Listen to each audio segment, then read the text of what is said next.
W.J.R.G. We are Connecticut's #1 gospel internet radio station on the Thursday night edition. Oh, this music's still playing. Okay, here we go. This is Action First broadcast on the Thursday night edition. I'm Dr. Jerry Green along with Dr. Wayne McCray. I want to thank everyone for being a part of Action First broadcast this evening. And also we have our special guest this evening. We have my man, Brother Jordan A. White. What's up, Brother Jordan? Hello, everyone. All right, God bless you. And also we have my man, Daweed, Ben, let me get your name right. Yehuda. Okay. All right, I'll mess your name up, brother. How y'all doing? How y'all doing? We are so blessed tonight. We are so blessed. It's good to be in the studio. Also, I want to thank my man, Bob McCormick, who's watching and also viewing us on, I guess, Facebook Live on the radio. So we're going to get started. Wait for Dr. Wayne to get started. This is Keisha on the phone. How you doing, Keisha? I am blessed. It's good to have you with us as well. So we're going to be we're live on the television network, and also we're live on W.J.R.G. internet radio station. I'm waiting for Dr. Wayne to get set up once again before we get started on this show. But you guys doing good tonight, both of y'all? Absolutely, we do. Absolutely. You doing well? All right. I'm grateful to be here. So Keisha, where you calling from? Albany, New York. Okay, Albany, New York. All right, the Big Apple. All right. So we are live, like I said, and looking forward to a great time tonight with Action First broadcast. Well, Jordan, let me start with you first, bro.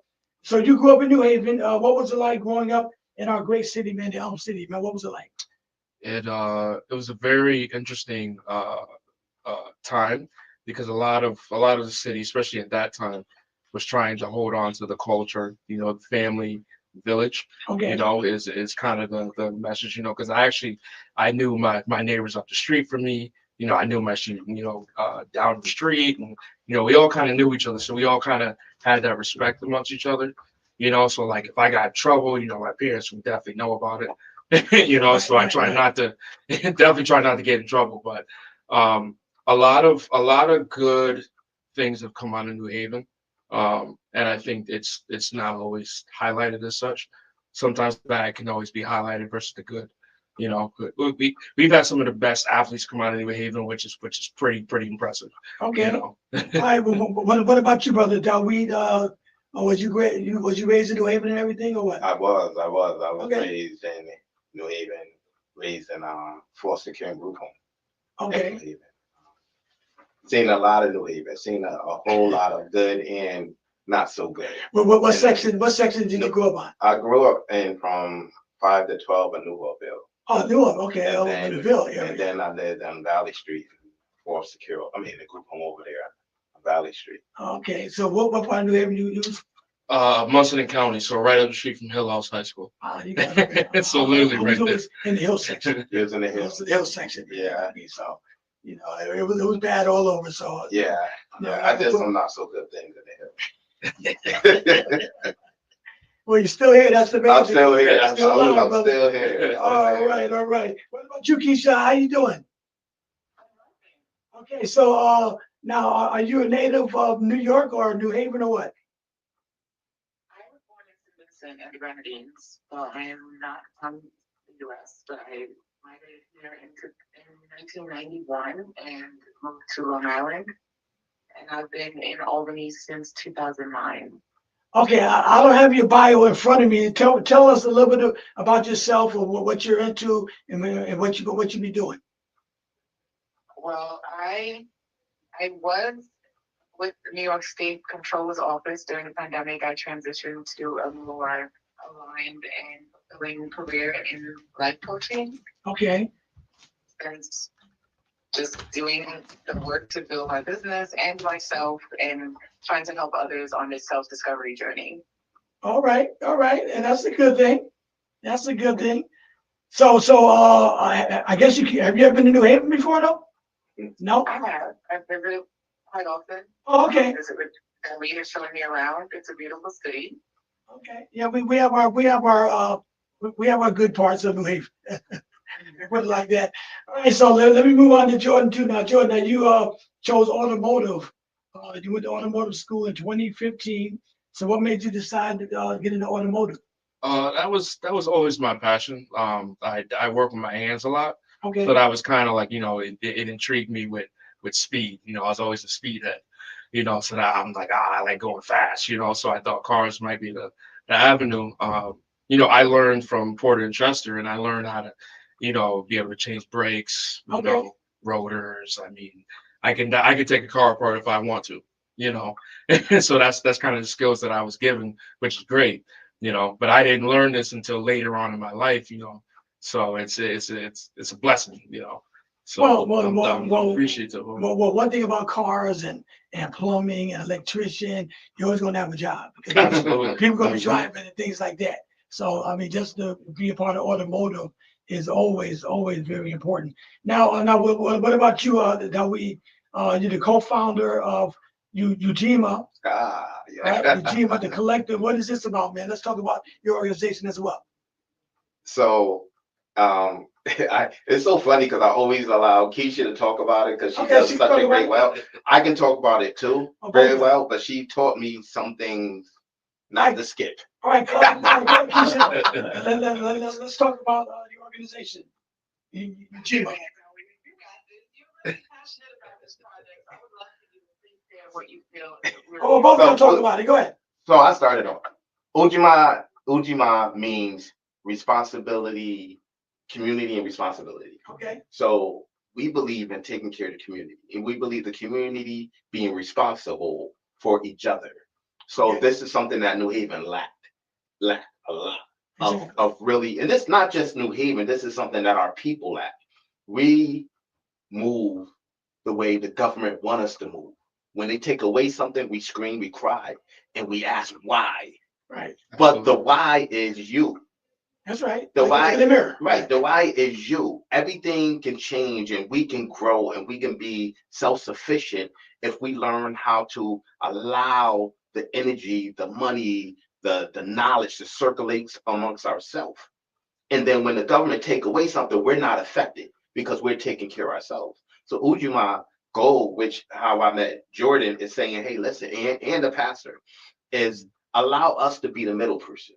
We know different groups of people. We know organization. We know businesses, collectives, creatives. We know all these people. Allow us to connect you to these people. But also not that.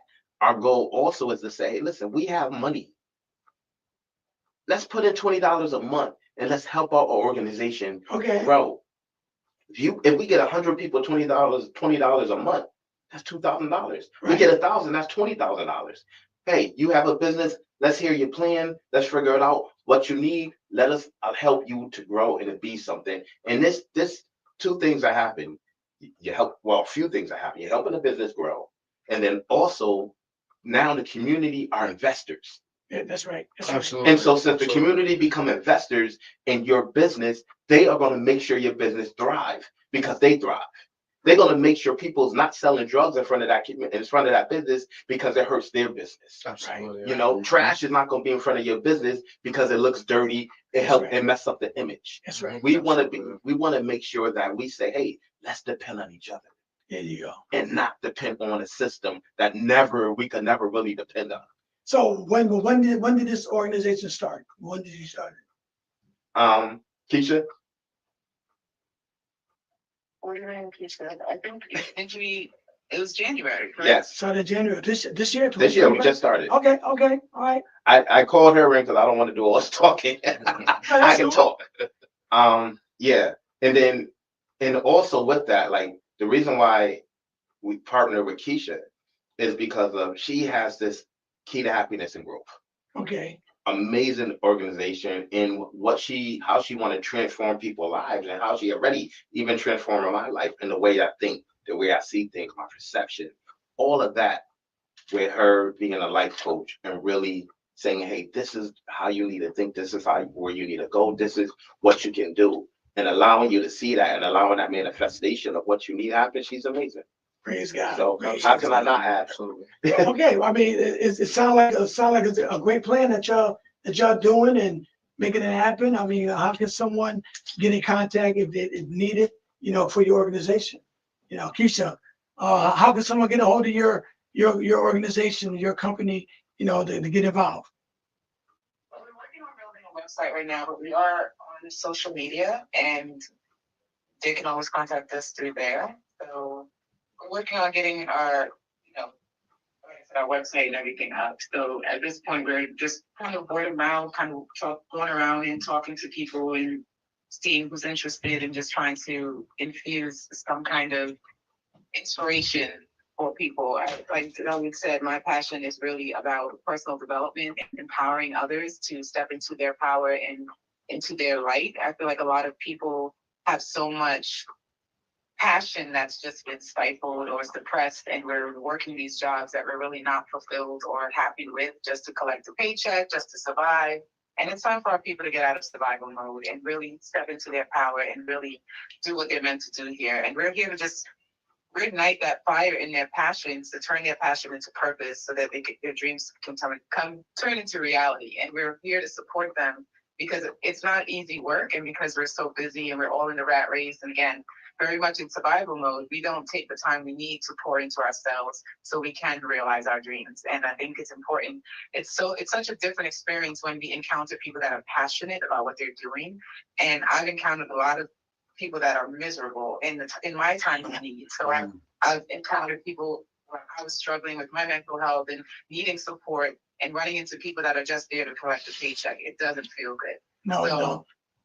So I understand the value of that passion when you encounter someone that's really passionate and compassionate and caring, and on the other end, and how far that goes. And I just feel like there's so many people that's just depleted and then again in survival mode, just waiting for a paycheck and waiting to retire. And that's not the quality of life that we're here to live. And I think we need to do something about that. So our email, they can catch us at Ujima. Yeah, ujima@gmail.com. And then also you can find us on Instagram. Ujima_2025 on Instagram. Okay. Well, let me start with you, Dawid, again. Now, in your bio, you mentioned that you was raised in foster care and grew up in the system, in the group system. What was it like, man? I mean, what changed your life, man? I mean, it had to be an experience that you had to deal with. Let's talk about your child a little bit. My life is still changing. Okay. For the good. Yeah, definitely. For the good. Definitely for the good. So foster care and group home, it's a very traumatic experience. Yeah. And because of the trauma doesn't stop. The goal for a kid going to foster home is try to get them out of traumatic situations. Okay. Sometimes, and many times, kids go into another traumatic situation. And then you're taken from that place to go to another traumatic situation. And so the trauma doesn't stop. And one of my biggest goals now is to, let's talk about these systems. So, which in here I have a play. Okay. And the play was going to be a Yo Cabaret. I kind of squashed that for right now just because of I wasn't getting what I need. They're amazing, young, but I wasn't getting what I need to make the play as powerful as it needed to be. So I had to slow it down and say, hey, let's rethink this. So the play is to talk about these issues in a group home, and to get therapists, to get psychiatrists, to get schools, universities, clinics, all these people to come together and say, hey, let's sit down and talk about it. How can we change the system? DCF, how can we change the system to make it conducive and work for these children? Because it's not working. And then we leave these homes or group homes or foster homes, and then we go into life and as an adult messed up with no kind of support and no kind of way of how should we live. And so I'm taking pieces from people. I'm taking pieces from the Cosby Show. I'm taking seriously, I'm like, oh, okay, that's how a man should be. Let me add that into my life. Okay, I see that guy, how he hugs his son. Let me add that into my life. I'm taking pieces there, but the trauma is here. Right. It's in here. It's special for men. And this the hardest thing I wanted to do when I want to talk about, not exactly here, maybe one day. We can have this conversation here, but I truly want to talk about men and sexual abuse. Right. Okay. Because men don't talk about this. You don't talk about it, right? Men hold it in. They do things happen to them, and they don't talk about it, and because of the taboo.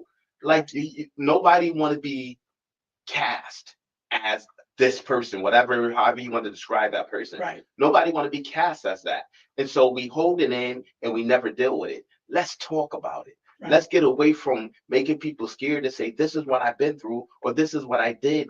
I don't want to be here. This is how we can change. Okay. And so I'm like, I'd be that person.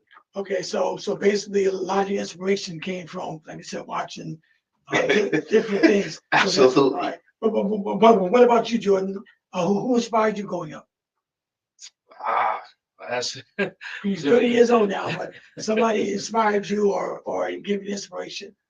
I would say my failures is what inspired me, Okay. throughout my youth, and times where I tried to be a football athlete or a track guy, wasn't able to be the fastest guy on the track, Okay. but you eventually learn that you have to get better. You start to build like, okay, you're building off of failure, and you have to keep building to where you are successful, and you start to be like, okay, you know what, even though I failed, but yes, I can do this. Right. It's all a mentality state, you know what I mean, when it comes to building and failures, but I would say definitely it comes from personal experience, and also seeing my parents and how they worked hard, to create a life for me, and to create substance, to be able to kind of uplift it to where I could just take over and just build off of it.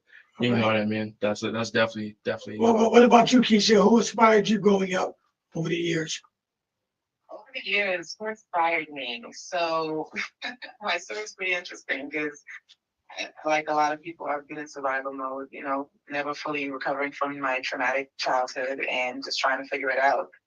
I did the best I could, but ultimately, I had to have a traumatic.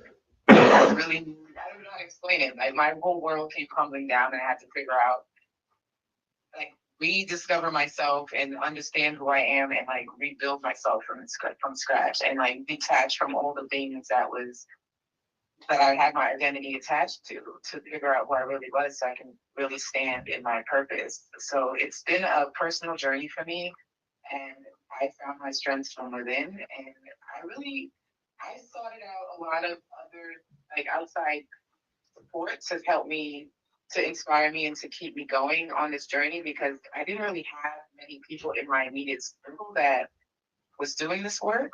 So it was pretty isolating, but I definitely reached out to, organizations and different things to find ways to help me on my journey of self-discovery and empowerment. Praise God. That's all right. That's all right. One thing, I mean, I don't know how old, I know Jordan said he's 30.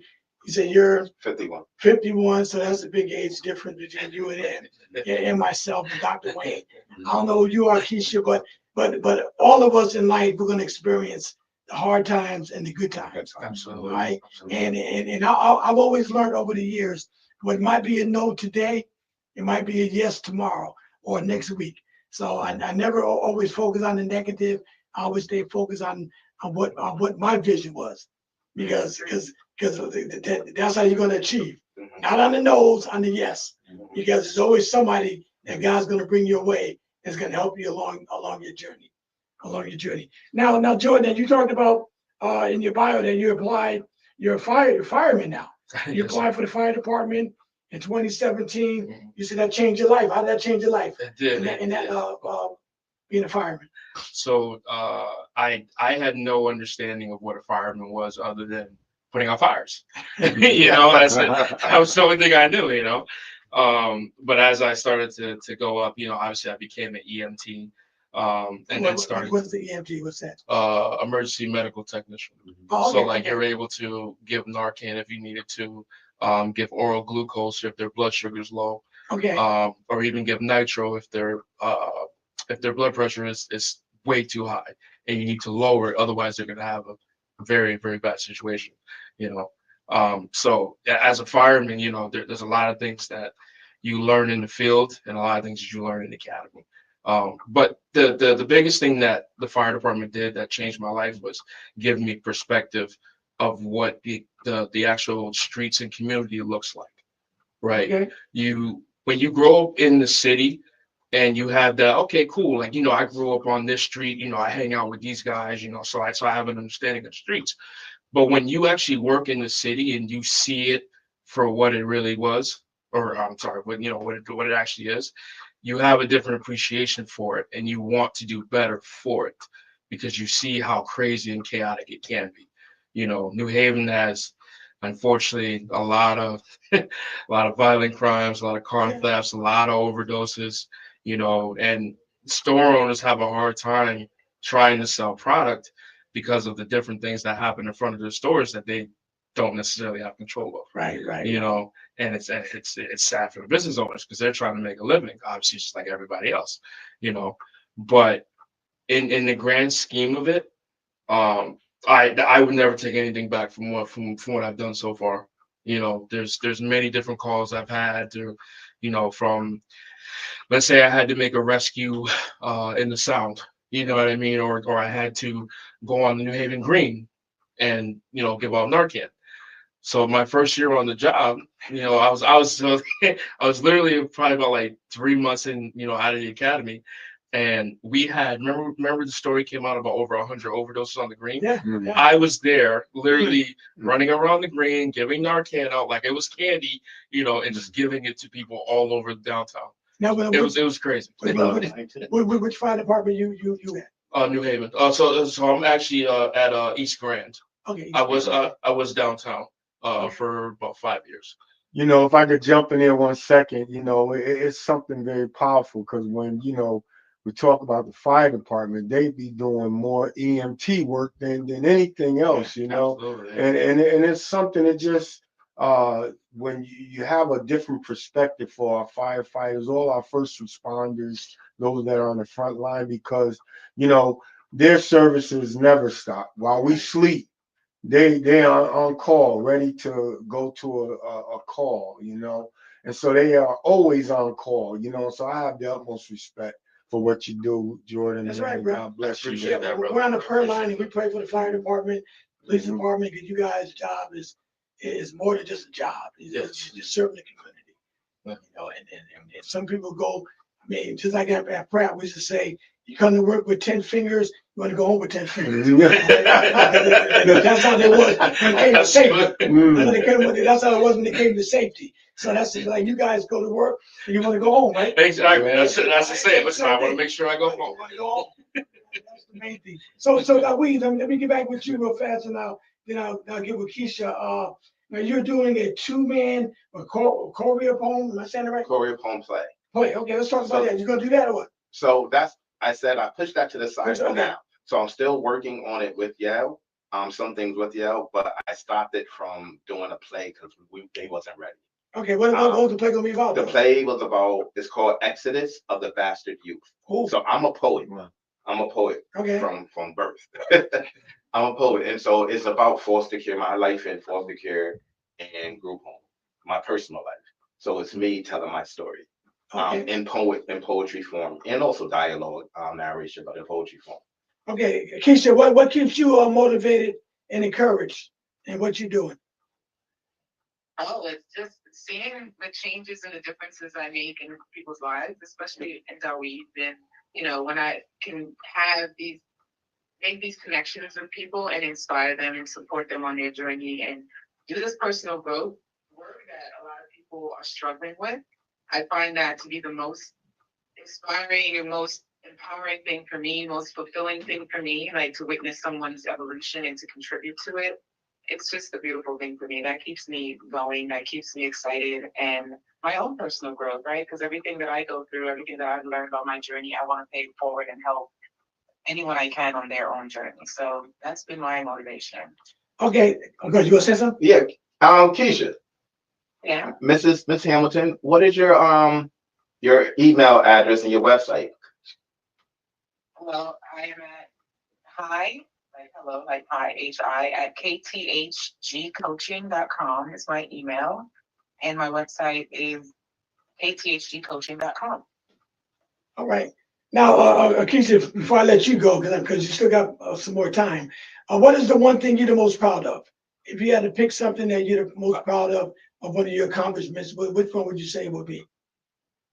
It definitely is my personal growth. Like I had a spiritual awakening, and my mindset has shifted, and I've done a lot of personal growth work and internal work to like uncover my limiting beliefs, heal my childhood traumas, and it has allowed me to have deeper, more meaningful connections with other humans, and it just has, I don't know, improved my life, the quality of my life in so many ways, and I couldn't be more happy or more proud of myself. And that sounds great to me. Dr. Wayne, you got something you want to say? Yeah, Keisha, we thank you for being with us on the phone call tonight. And through life coaching, the experiences, and it's through the transparency, and that's what I hear, and I always say that, every person, male and female, they have to visit that child, because there's a little boy, a little girl that has never really grown up and that has been through things in life and trauma. And if we don't allow that child, that little boy, that little girl to heal as we grow older, that's why we have to come into a more mature relationship in our walk, because we could continue to grow older in age, but the Bible says that we are to be humble like a child. And see, and that's when we are in touch, when we are able to raise that child up to deal with those issues, those things that we can mature, because we want to be able to continue to be childlike. That's right. And not childish. Okay. And when we grow older in age and we don't visit that adolescent child, that's what happened in life. We grow older, but we still act childish, right? So it's a point, a time that, we have to be able to revisit our childhood at points to be able to help someone along the way. And I commend you for that. All right, that's right, Keisha. All right, Jordan, let me get back to you real fast. Starting a drone protection and surveillance company called Hawk. Let's talk about that a little bit, man. What was that about? So it's a drone protection and surveillance company. It stems from the idea that instead of having, obviously in-person people watching certain assets that you have, you actually transfer that into an actual drone that doesn't take much to actually obviously survey a property or actually do a protection where, let's say you have a child that's waiting for the bus in the morning, right? Okay. You could have the drone lock onto the child and obviously watch them as they get onto the bus, and it'll lock onto the target.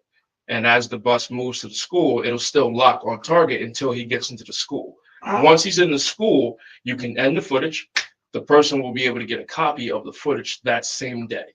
Wow. So it's just adding a layer of protection, and the person can actually tap into the app when it's created to actually see live stream from the drone when it's actually doing that particular service that you're asking for. So it's a very interesting tech. Yes, Very interesting tech. It just adds that layer of protection for, anything that can happen, and you actually have it at your hands to be able to view it yourself. So that could be for anybody, really. Anybody. So like if you're jogging, on East Rock or something, Yeah. and you happen to, So it'll be your own personal drone? absolutely no. So I actually would own the drone, but you would just be asking for the service. The company will be handling the drone watching and stuff like that. Exactly. So you would Okay. be able to click on it and see what's going on. Everybody won't have, there'd be too many people that No, have because their own it's drone. Some people have no exactly. So like it's all private unless you wanted it public. That's it. Okay, all right. I want to get that clear. That's all. All right. So, brother, the weed, you're completing a book. Did we get to that? Do your book already? Right. The book is Talk about your book. Go ahead. the book is called Exit After You Flight the Play. And the play just giving you my life from foster home to group home. The book is going to give you my whole life until now. Okay. And it's going to be really fascinating. I have one thing for you. Go ahead. For you. Okay, go ahead. For you. Mr. Green, Mr. Jones, Green. Green, I'm Mr. Jones, Mr. Jones. So, Mr. Green, Sure. I did a short movie with your daughter. Yeah, Yolanda. We Okay. both starred in a movie together. Oh, okay. The Shakespeare movie in Wow. New Haven, Urban Shakespeare. Okay, yeah. Yeah, and we both starred in the movie together. Wow, I didn't know that. Yeah, Okay. yeah. She's very talented. Yeah, Very she's amazing. doing a play now down in Charlotte. It's gonna be Get outta here. Easter weekend, yeah. Oh wow! Oh wow! That's Yeah, amazing. yeah, she's doing a play now. Yeah, Matter of fact, it's gonna be on my network when it comes I out. have to see. You have to email it to me. I will let I you would love know. to see it. I'll let her know. Matter of fact, tonight when I get up, because she called me today. Yeah. I'll talk to her. Wow, that's a blessing. Yeah. I mean, it's good to see talent, man. That's it. To see young talent doing what you guys do. So, what is your the greatest accomplishment you're the most proud of, bro? Wow. If you had to speak up. 51 years old, still got a long life ahead of you and more accomplishments to accomplish. But which one you look back and say, I'm proud of this? The greatest accomplishment I think I am having now, and so it's being accomplished, Okay. and that is being able to rise out of fire, and then being able to not allow naysayers to say what you can't do. There you go. And to do. And so, and that's been my whole life. My whole life, I've kind of, whatever I go through, I believe I can get out of. I believe I can do something greater. And that's how I move. Like, no matter what I have done and people have counted me out, I'm like, I'm not counting myself out. Never. I've been like that since birth. I've been counted out since birth. I'm not counting myself out. And so I believe I always can do great things. All right, Brother Jordan. Yes, sir. Your greatest accomplishment, brother. 30. I mean, I know you got a long life ahead of you. Did I ask that already? Yeah. He's only 30, man. Yeah, The greatest compliment was the peanut butter jelly sandwich. He started flying it. He started flying the peanut butter jelly sandwich. Wow, this is amazing. And it's actually good. It really is.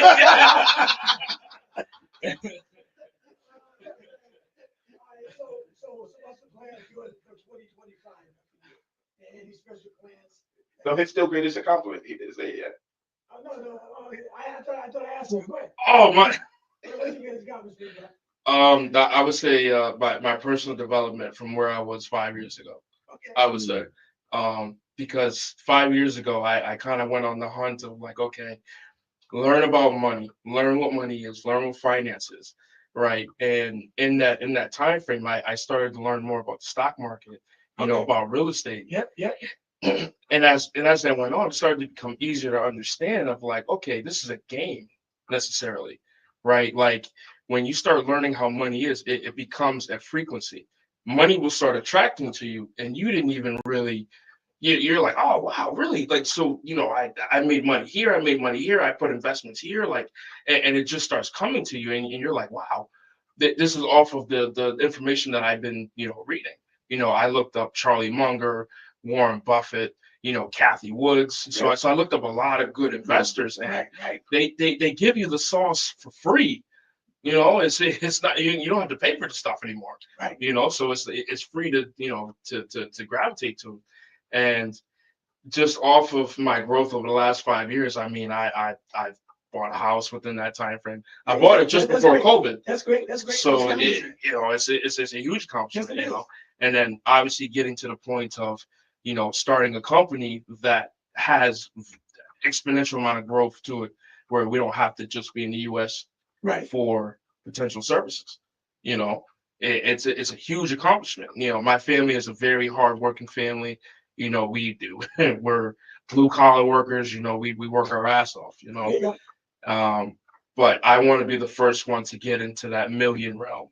That's what I make it want. happen, right? Right. Right. And listen, being here at the age of 30 is incredible, especially being on this show. Absolutely. Yeah.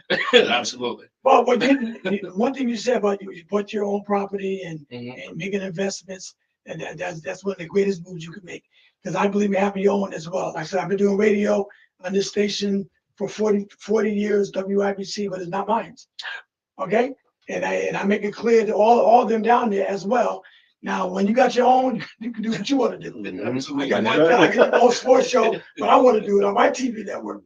Facebook Live is good, YouTube Live is good, but when you got your own, that means the world. I mean, To me, you anyway. in full control. You can Full pass that control. down to your kids, man. That's it. That's what it is. It's ownership. Without a doubt. You So know? we want to pass it on. So Keisha, what's the plans for you for 2025? Any special plans? Social plans for me in 2025. I think I'm just more excited about my personal growth and being able to help other people on their journey, working with Ujima to empower individuals to bring their passions into purpose so we can build a community, a sustainable community. We can depend on ourselves. We don't know what this country's, what's happening in the world, and we need to find a way to come together and support one another and build our own stuff. Like you said, having something of our own to pass down and have a legacy and be able to sustain our generations to come. That's what I'm focused on, and that's what my goal is for this year. Okay, now before I let you go, and I'm going to pass it around to these guys, what advice would you give someone who's either listening or maybe watching or might watch later on the television network? What positive advice would you give someone that wants to they're looking up to you, you inspire them, and what advice would you give them going forward, to be positive? I ultimately believe that our greatest gift that we can give to anyone is showing up in our most authentic version of ourselves. So doing that inner work, being able to really, you can't pour from an empty cup. And that's a slogan I believe wholeheartedly. And I think the society that we live in basically normalizes us putting ourselves last. Like it's glorified, right? We put our dreams on hold for our kids. We put ourselves last to, fit into whatever. And we continue to not do that internal work so we can be the best version of ourselves. And then we run into these depleted people that don't really feel fulfilled in what they're doing, and it just becomes this miserable cycle that we all end up hurting one another because we're not healed and we're not okay. So I think if I can give advice to anyone, it would be to prioritize yourself above all, so you can show up for the people and the things you love. All right, now what do you say? You can't do what? Give what about water? I mean, what, a glass, empty glass? I like that. I like that. Can't pour from an empty cup. I like that. I learned something tonight. We're not going to pour from the cups in 2025. We're going to pour from the saucer. So when it overflows, then we can get the overflow. I like that. I like that. Good, brother DeWeed. Well, what advice would you give someone that heard your message tonight and something positive you want to share? What advice? This is also something that I learned from a young lady that's on the phone, Keisha Hill. You are the creator of your creation. Whatever you want, you can have. You have to believe it. You have to go for it. You also have to know that anybody who's in your life that you don't want in your life is because you allow them to be in your life. Anybody that you want in your life that is not in your life is because you didn't allow them to be in your life. So you have to go for what you know and what's going to help you elevate and grow. The people that's in your life that you don't want, say you want them out, move them out. People that you need in your life to help you grow, say you want them in your life, bring them in your life. They're already there. They're waiting for you. They're waiting for you to call. They don't even know, but it's there. It's there already. Universe already said it. God already had it planned. You have to go and say what you need, and it happens. You are the power of your own creation. All right, Brother Jordan, what advice? I mean, I know you're a fireman and doing great things about the drone. You're looking forward to doing some great things with that. But what advice would you give someone your age or younger or even older that you get them on the right road? I would say there's two things. First thing is personal development, Okay. meaning that you have to do your own research, meaning that you have to read books, you got to read news articles, you got to read into people who have already done the field that you're looking into doing, because they're going to give you the sauce. They're going to give you everything that you're looking for. You have to find it. Nobody's going to do it for you. Nobody's coming to save you. That's the ultimate reality. Nobody's coming to help you. You have to help yourself. And that's the biggest realization, I think, for anybody, especially a young person today, because they can be confused by what they see on social media platforms. They think, oh my God, the guy driving a Lamborghini, he out on South Beach, he chilling, with the crypto. That's not reality, brother. That's not Like reality. we need people that are in the field of working with their hands, creating the freaking infrastructure. Like that's where you could make millions of dollars just off of learning that craft, you know. And then the second thing I would say is actually believing in the higher power, because he is the reason why you have visions. Everybody has visions. Everybody has ideas and goals, you know, and they think about it. And they're like, wow, you know, I want to start this business, or hey, I have this idea of this. But if you don't have the higher power to actually give you the source of, you know, to believe in it, then you can't do it. You know what I mean? Like if you try to do it yourself without a higher power, bro, you're gonna get deceived by the devil.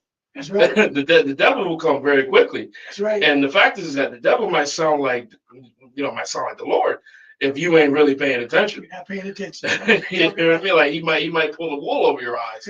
And so it's tough. You will too. You're not focused. But I want to thank y'all for coming down tonight on this Thursday. I want to thank you, Keisha. I know you're on the phone. We're looking forward to seeing you on the Zoom line, but we'll get you next time. But it's a pleasure having you on the line tonight on Action First Broadcast. Great show.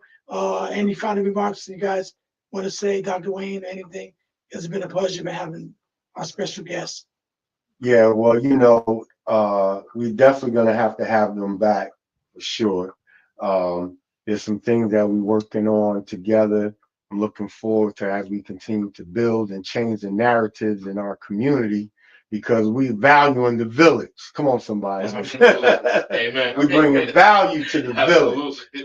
because you know this generation that's coming behind us. See, our generation, see the age group that you say, you know, between 30, 50, you know, and because we have to deal with those minds, the creativeness of the generation Y and X, That's right. you know. Yes. So, and you know, one thing I could already say about that generation is they have a strong spirit of discernment, and they know real from real, and we have to represent the real Christ likeness from our hearts to touch theirs. So I thank God for the relationship, and as we continue to build together and change lives, because it's going to take for them to evolve, and we have to guide them. Amen. All right, my brother. Yeah. Pastor talking. That's all right. All right, Doctor. Close us out. Well, listen, at this time, the only thing I can say, I want to thank you all for stopping in at W.J.R.G. Internet Radio Station and TV, and Action First Broadcast and TV, where we're here for the community. And listen, only thing I want you to do is keep taking action first.